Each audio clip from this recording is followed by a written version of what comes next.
আপনাকে কি করে ভালো না বাসি ইয়া রাসূলুল্লাহ।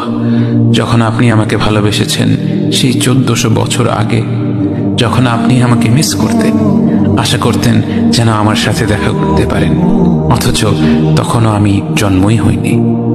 সেদিন সাহাবীরা আপনার চোখে পানি দেখে বলল, ইয়া রাসূলুল্লাহ, আপনি কাঁদছেন কেন?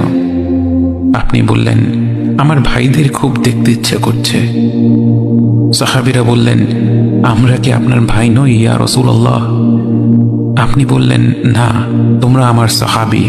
আমার ভাই হলো তারা যারা আমার পরে আসবে এবং আমাকে কখনো না দেখেও তারা আমাকে বিশ্বাস করবে। মৃত্যু শয্যায় শুয়ে আপনার অন্তরে এই চিন্তা ছিল যে আমাদের পরিণতি কি হবে। উম্মতি উম্মতি বলতে বলতে আপনি আপনার রবের নিকট ফিরে গিয়েছেন।